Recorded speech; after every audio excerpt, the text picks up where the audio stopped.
미숙 씨, 이 나이에 무슨 사랑입니까? 생각해 보세요. 당신이 그렇게 쉽게 넘어온 것도 외로움 때문 아니었어요? 솔직히 말하면 당신은 지금까지 만났던 여자 중에서 가장 쉬웠어요. 다 들어주는 여자. 그만해요. 왜요? 이제 와서 진실이 불편해요. 미숙 씨, 당신도 알잖아요. 당신이 원한 건 사랑이 아니라 몸과 외로움을 채워줄 남자가 필요했던 거 아닌가요? 저는 그냥 그 역할을 해줬을 뿐이에요. 태준 씨, 어떻게 그런 말을 할 수가 있어요? 나를 가지고 논 건가요? 이러니까 더 재미있죠. 당신 같은 여자들의 반응이 항상 비슷해요. 처음엔 충격, 그 다음엔 분노, 그리고 절망, 마지막엔 체념. 시작하기 전에 좋아요와 구독 버튼 눌러주시고 알림 설정까지 해주시면 가장 먼저 노후 사연을 놓치지 않고 보실 수 있습니다. 사랑에 빠지면 사람은 맹목적이 된다는 말 정말일까요? 저는 서울 강북구에 사는 최미숙이라고 합니다. 올해 65세이고 20년 전 남편을 병으로 잃고 줄곧 혼자 살아왔습니다. 제 이야기는 인생의 황혼기에 찾아온 달콤한 사랑과 그 이면에 숨겨진 잔인한 배신에 관한 것입니다. 창밖으로 흩어지는 벚꽃 잎들이 바람에 흩날리는 4월의 오후, 저는 문화센터 앞에서 잠시 망설였습니다. 작은 가방에 담긴 수채화 도구들이 제 65년 인생에서 처음으로 시작하는 취미 활동의 증거였습니다. 새로운 것을 시작한다는 설렘보다는 낯선 환경에 대한 두려움이 더 컸습니다. 그때였습니다. 처음이시죠?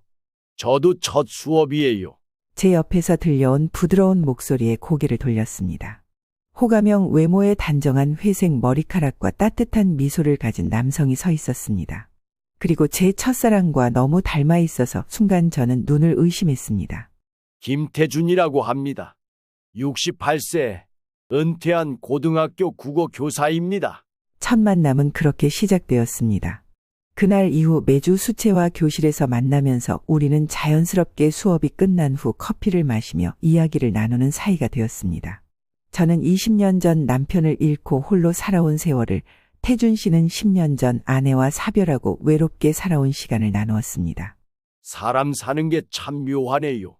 이 나이에 새로운 친구를 만날 줄 누가 알았겠어요? 태준 씨의 따뜻한 말에 제 마음은 오랜만에 설레는 느낌을 받았습니다. 그동안 단단하게 닫아두었던 마음의 문이 조금씩 열리는 것 같았습니다. 미숙 씨, 이번 주말에 시간 괜찮으시면 시내에 있는 미술관 전시회 보러 가실래요? 제가 예약했는데 같이 가면 좋을 것 같아서요. 태준 씨의 세심한 배려는 제 마음을 녹였습니다. 그는 항상 제가 좋아하는 음식을 기억하고 제가 길을 걸을 때 자연스럽게 바깥쪽으로 자리를 바꾸며 보호하려는 모습을 보였습니다. 문자 메시지로 아침 인사를 전하고 전화로 잘 자라는 인사를 잊지 않았습니다. 그런 소소한 배려에 저는 점점 그에게 마음을 열게 되었습니다. 어느 날 저의 가장 오랜 친구인 영자가 저에게 물었습니다. 미수가 요즘 얼굴이 좋아 보여. 무슨 좋은 일 있어? 살짝 붉어진 얼굴로 태준 씨에 대해 이야기했습니다. 영자는 환하게 웃으며 제 손을 잡았습니다. 우리 미숙이 드디어 봄바람 맞았구나. 잘된 일이야. 사랑에는 나이가 없다고 했잖아. 영자의 축하에 저는 쑥스러운 웃음을 지었습니다. 그렇게 만남을 이어가던 태준 씨와 저는 6개월 후 서로에 대한 마음을 확신하게 되었습니다. 미숙 씨, 늦은 나이에 만난 인연이 더 소중하게 느껴집니다. 남은 인생 함께하면 어떨까요? 태준 씨의 청혼에 저는 망설임 없이 네, 태준 씨 너무 좋아요. 라고 대답했습니다. 평생 함께할 수 있는 시간이 얼마 남지 않았지만 이 순간부터 서로에게 의지하며 살고 싶었습니다. 그날 밤 저는 행복에 젖어 잠들었습니다. 인생의 황혼기에 찾아온 이 사랑이 얼마나 소중한지 모릅니다. 작은 결혼식을 올린 후 태준 씨는 제 집으로 이사를 왔습니다. 30년 넘게 살아온 제 공간에 새로운 가족이 들어온다는 것이 어색하기도 했지만 태준 씨는 놀라운 적응력과 배려로 금세 우리 집의 일부가 되었습니다. 태준 씨는 이사 오자마자 부부 침실을 신혼생활의 느낌이 나도록 제 취향에 맞게 변화시켰습니다. 서로 존중하며 함께 새로운 추억을 만들고 싶어요. 태준 씨가 이렇게 말했을 때 저는 가슴이 따뜻해지는 것을 느꼈습니다. 오랜 시간 혼자 지켜온 집에 새로운 온기가 더해지는 것 같았습니다. 아침이면 함께 차를 마시며 창밖을 바라보고 저녁에는 거실에서 나란히 앉아 TV를 보는 소소한 일상이 제게는 큰 행복이었습니다. 그런 태준 씨의 세심한 배려에 저는 날마다 그에 대한 사랑과 감사함이 커져갔습니다. 당신이 행복했으면 좋겠어요. 미숙 씨를 만난 게 내 인생에서 가장 행운이에요. 태준 씨의 말에 저는 눈물을 글썽였습니다. 외로움에 익숙해져 있던 저에게 이런 따뜻함은 천국 같았습니다. 이렇게 새로운 삶이 시작되었습니다. 하지만 그때는 몰랐습니다. 그 천국이 얼마나 짧게 끝날지, 그리고 그 이후에 찾아올 지옥 같은 나날들을. 결혼 6개월째, 저는 태준 씨가 가끔 연락이 두절되는 시간이 있기 시작했습니다. 처음에는 그의 설명을 믿었습니다. 옛 동료들과 만나느라 전화를 못 받았어요. 동창회 모임이 있어서 늦게 들어왔어요. 배터리가 방전되어서 연락을 못 했네요. 하지만 그런 일이 반복되면서 제 마음속에 작은 의심이 자라기 시작했습니다. 점점 그의 행동 패턴에서 이상한 점을 발견하기 시작했습니다. 어느 날 저녁, 태준 씨가 욕실에 있을 때 우연히 식탁 위에 놓인 그의 휴대전화가 울렸습니다. 무의식적으로 전화기를 바라보았는데 화면에 낯선 번호가 반짝이고 있었습니다. 그 순간 태준 씨가 욕실에서 나왔고 전화기를 서둘러 집어들었습니다. 누구예요? 제가 물었습니다. 아, 모르는 번호네요. 광고 전화인가 봐요. 그는 무심코 대답하며 전화를 거절했습니다. 그날 밤 태준 씨가 잠든 후 저는 그의 전화 통화 기록이 궁금해졌습니다. 한 번도 다른 사람의 사생활을 들여다본 적 없는 저였는데 이상하게도 손이 근질거렸습니다. 그렇게 며칠을 망설이다 결국 용기를 내어 그의 전화를 확인했습니다. 하지만 비밀번호로 잠겨져 있었고 여러 번의 시도한 끝에 어이없는 비밀번호 4321로 열렸습니다. 순간 손이 떨렸습니다. 통화 기록에는 같은 번호로 온 전화가 여러 번 있었습니다. 이름은 저장되어 있지 않았지만 매주 특정한 날의 통화 기록이 있었습니다. 문자 기록은 모두 삭제되어 있었지만 발신자 목록에 그 번호가 자주 보였습니다. 그 주 주말 저는 오랜 친구 영자에게 전화했습니다. 영자는 제 결혼식에서도 축하해 주었고 제가 가장 신뢰하는 친구였습니다. 영자야, 나 좀 만나자. 이야기할 게 있어. 카페에서 만난 저희는 커피를 마시며 이야기를 나눴습니다. 어떻게 지내? 신혼생활은 어때? 영자가 물었습니다. 글쎄, 대체로 좋은데 뭔가 이상해. 태준 씨가 가끔 연락이 안 되는 시간이 있어. 영자는 제 이야기를 경청한 후 조심스럽게 말했습니다. 너무 의심하지 마. 남자들은 가끔 혼자만의 시간이 필요할 수도 있어. 하지만 저는 마음이 편치 않았습니다. 그날 이후 저는 태준 씨의 행동을 더 자세히 관찰하기 시작했습니다. 그는 매주 수요일 오후에는 사업 모임을 핑계로 외출했고 돌아오면 항상 피곤해 보였습니다. 한 달이 지났을 무렵 태준 씨는 저에게 뜻밖의 제안을 했습니다. 미숙 씨, 우리 노후를 위해 함께 사업을 해보면 어떨까요? 내가 나가는 사업 모임에 요즘 실버타운 투자가 괜찮다고 하더라고요. 사업이요? 저는 사업에 대해 아는 게 없는데. 괜찮아요. 내가 다 알아볼게요. 당신은 나만 믿으면 돼요. 우리 같이 안정된 노후를 준비하는 거예요. 태준 씨의 말에 저는 망설였습니다. 아버지에게 받은 유산으로 큰 금액이 있었지만 쉽게 결정할 수는 없었습니다. 좀 더 생각해 볼게요. 제가 말했습니다. 그날 밤 저는 또다시 불면증에 시달렸습니다. 태준 씨의 제안이 갑작스러웠고 그동안의 이상한 행동들과 맞물려 불안감이 커졌습니다. 하지만 한편으로는 제가 너무 예민한 것은 아닌지 자책했습니다. 그날 저녁 태준 씨는 다시 사업 이야기를 꺼냈습니다. 미숙 씨, 생각해 봤어요? 이 나이에 우리가 할 수 있는 안전한 투자예요. 수익도 좋고. 저는 태준 씨의 눈을 똑바로 바라보며 물었습니다. 태준 씨, 정말 괜찮을까요? 그의 표정이 순간 굳어졌다가 다시 부드러워졌습니다. 물론이죠. 당신과 나를 위한 일인데 어떻게 다른 생각을 해요? 제 마음속 의심은 커져갔지만 한편으로는 제가 너무 의심을 한 것이 아닌가 하는 생각도 들었습니다. 그래서 저는 영자에게 다시 조언을 구했습니다. 영자야, 태준 씨가 큰 돈을 사업 투자를 하자고 해. 무슨 사업인데? 영자가 걱정스럽게 물었습니다. 실버타운 투자라는데 솔직히 잘 모르겠어. 영자는 잠시 생각하더니 말했습니다. 미수가 요즘 실버타운 사업이 엄청 떠오르고 있대. 태준 씨 능력 있는 사람 같은데? 부럽다. 미수가 남편 덕에 나중에 부자 되는 거 아니야? 영자의 말이 들으니 조금 안심이 되었습니다. 그리고 제가 사랑하는 사람이 저를 속일 리 없다고 생각했습니다. 그리고 저는 태준 씨와 행복한 노후를 꿈꾸고 있었습니다. 태준 씨는 계속해서 저에게 사업 투자를 권유했습니다. 처음에는 적은 금액으로 시작했지만 점점 더 많은 금액을 요구했습니다. 미숙 씨, 이번에 좋은 기회가 있어요. 조금 더 투자하면 큰 수익을 볼 수 있을 것 같아요. 저는 결국 남편을 믿고 아버지의 유산을 상당 부분을 투자했습니다. 태준 씨는 처음에는 사업이 잘 된다며 기뻐했지만 시간이 지날수록 설명이 모호해지기 시작했습니다. 요즘 경기가 안 좋아서 수익이 조금 줄었어요.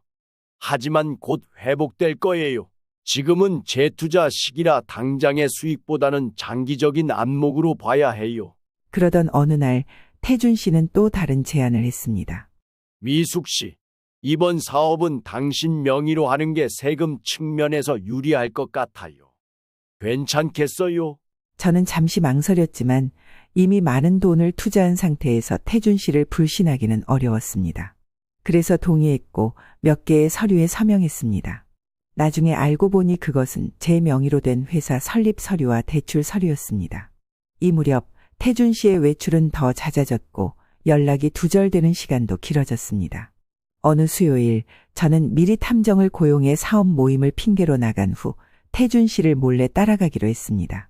태준 씨의 차는 강남의 한 고급 아파트 단지 앞에 멈췄습니다. 그가 내려서 건물로 들어가는 것을 지켜보았습니다. 30분 정도 기다린 후 탐정사는 경비원에게 다가갔습니다. 안녕하세요. 김태준 씨를 찾고 있는데요. 혹시 어디에 사시는지 아세요? 경비원은 의아한 표정으로 저를 보더니 말했습니다. 김태준 씨요? 아, 1203호 사시는 분 말씀이신가요? 근데 누구시죠? 저는 회사 동생입니다. 만나기로 했는데 태준이 형이 연락이 안 돼서. 이틀 후 탐정사는 충격적인 이야기를 시작했습니다. 그 순간 저는 마치 천둥이 내리친 것 같은 충격을 받았습니다. 윤정이라는 이름은 처음 들어보는 이름이었습니다. 탐정사 말에 따르면 태준 씨는 이미 결혼한 상태였고 저는 그의 두 번째 아내였던 것입니다. 저는 그 자리에서 주저앉고 싶었지만 정신을 겨우 차리고 집으로 돌아왔습니다. 그날 밤 태준 씨가 돌아오자 저는 모든 것을 물었습니다. 당신은 이미 결혼한 사람이죠? 윤정이라는 여자와. 태준 씨의 얼굴이 창백해졌습니다. 그는 말없이 저를 바라보더니 한숨을 쉬었습니다. 어떻게 알았어요? 중요한 건 그게 아니에요. 왜 저를 속였어요? 왜 저와 결혼을 했어요? 태준 씨는 침묵했습니다. 그의 눈에는 더 이상 미안함도 부끄러움도 보이지 않았습니다. 오히려 제가 너무 감정적으로 구는 것이 귀찮다는 듯한 표정이었습니다. 당신의 돈이 필요했어요. 그의 목소리에는 감정이라고는 전혀 없었습니다. 마치 날씨 이야기를 하듯 담담했습니다. 저는 그 순간 숨이 막혀왔습니다. 그럼 그동안의 모든 것이 사랑도. 사랑? 하하. 태준 씨는 갑자기 웃음을 터뜨렸습니다.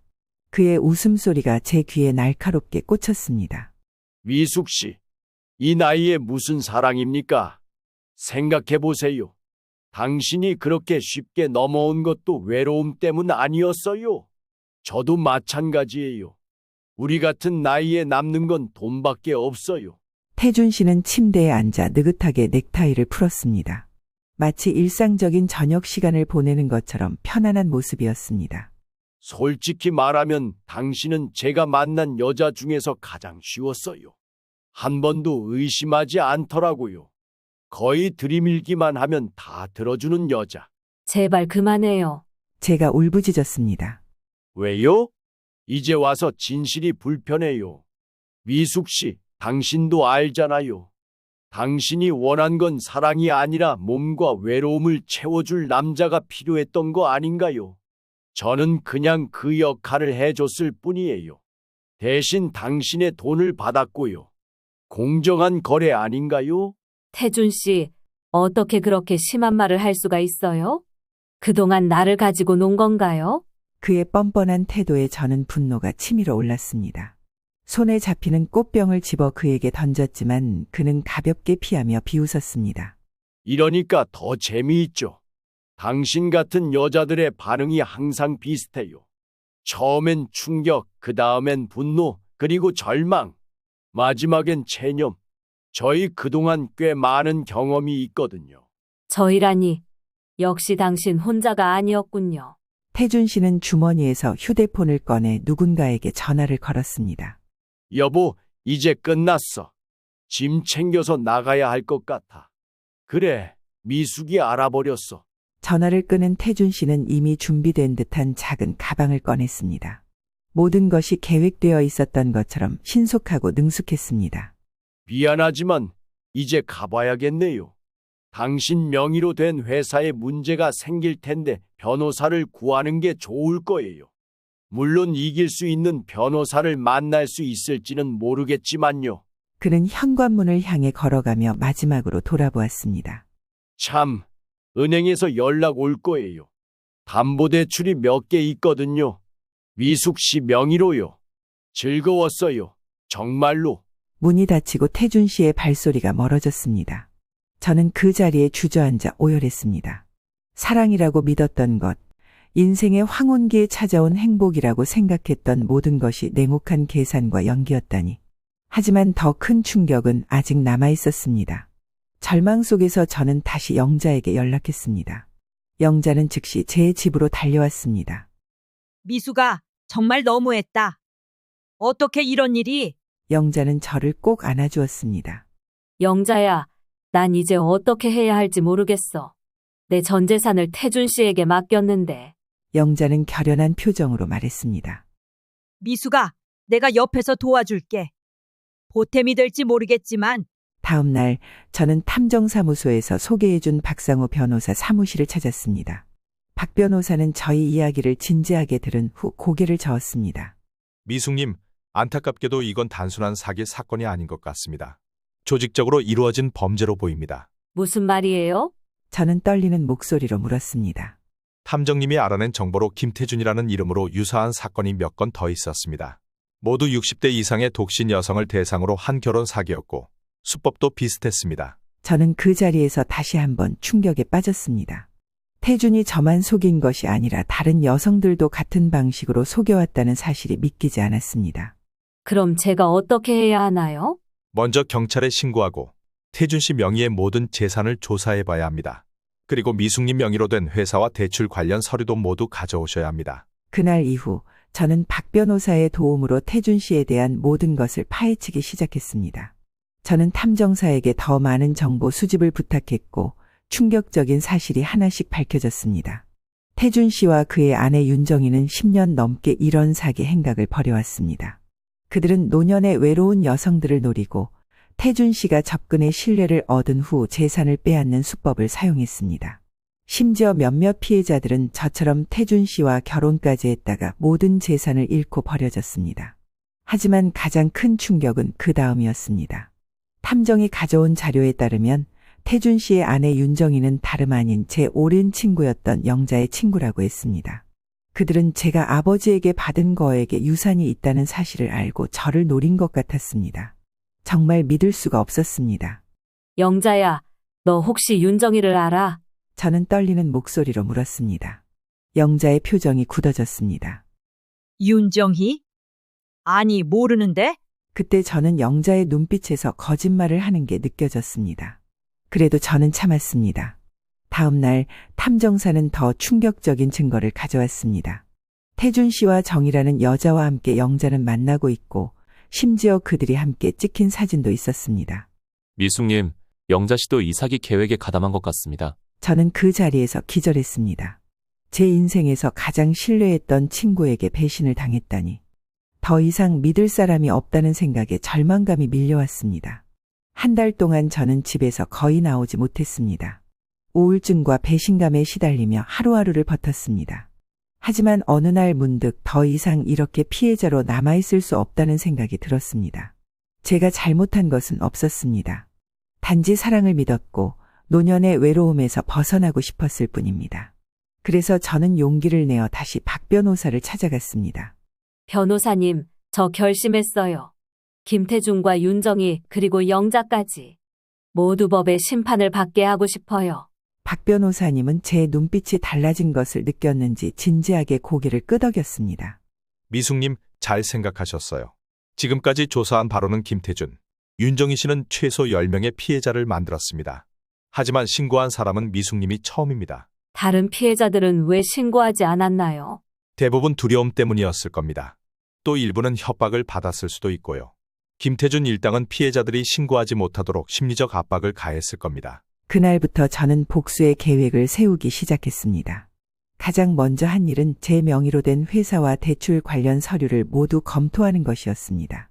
탐정사님의 도움으로 불법적인 부분을 찾아냈고 그것을 증거로 경찰에 신고했습니다. 그리고 변호사님은 탐정사를 통해 김태준의 다른 피해자들을 찾아내기 시작했습니다. 처음에는 두려움 때문에 대화를 거부하던 피해자들도 저와 직접 만나 이야기를 나누면서 용기를 내기 시작했습니다. 저도 3년 전에 그 사기꾼 놈 김태준을 만났어요. 그때도 문화센터에서 같은 방식으로 접근했어요. 저는 2년 전에 그와 결혼했다가 6개월 만에 3억을 잃었죠. 그 사람의 아내 윤정희도 절 찾아와 위로해주는 척했어요. 나중에 알고 보니 그들은 부부였고 처음부터 계획된 일이었죠. 정말 그때만 생각하면 죽고 싶어요. 이렇게 피해자들의 이야기를 모으다 보니 김태준과 윤정희의 사기 수법이 더욱 명확해졌습니다. 그들은 주로 문화센터나 노인 복지관 같은 곳에서 외롭고 경제적으로 여유 있는 여성들을 찾아 접근했습니다. 김태준이 로맨틱한 관계를 형성하고 윤정희는 다른 신분으로 접근해 친구처럼 지내며 내부 정보를 수집했습니다. 미숙님, 이제 충분한 증거가 모였습니다. 경찰에서도 적극적으로 수사를 시작했고요. 김태준, 윤정희 그리고 이영자 씨까지 모두 소환장을 받았습니다. 변호사의 말에 저는 비로소 안도의 한숨을 쉬었습니다. 그동안 쌓인 분노와 상처가 조금씩 풀리는 느낌이었습니다. 하지만 법적 대응만으로는 부족했습니다. 저는 이런 사기 행각이 더 이상 다른 사람들에게 일어나지 않기를 바랐습니다. 그래서 저는 용기를 내어 제 이야기를 공개하기로 했습니다.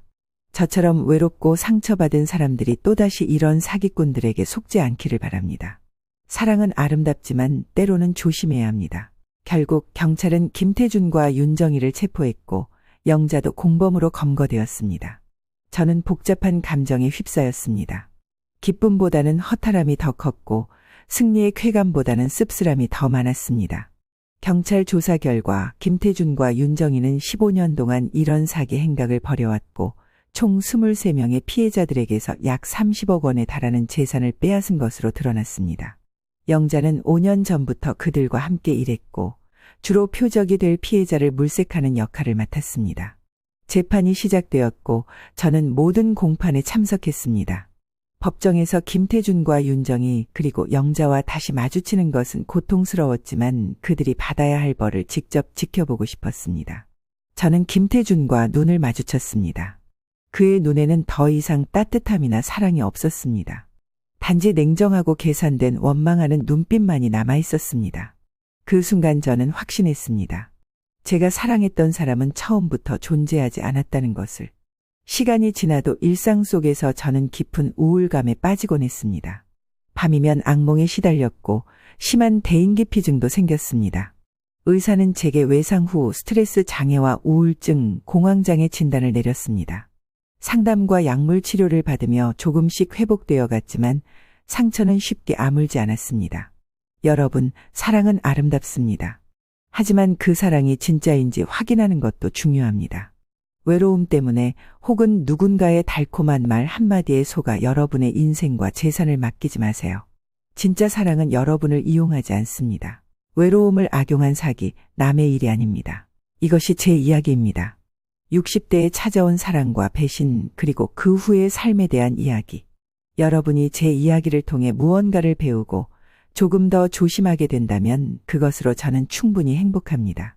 오늘 이야기가 도움이 되셨다면 영상 아래 좋아요와 구독 버튼을 눌러주세요. 여러분의 관심이 더 많은 사람들에게 이런 중요한 메시지를 전하는 데 큰 힘이 됩니다. 알림 설정도 해주시면 다음 노후 사연도 놓치지 않고 시청하실 수 있습니다. 감사합니다.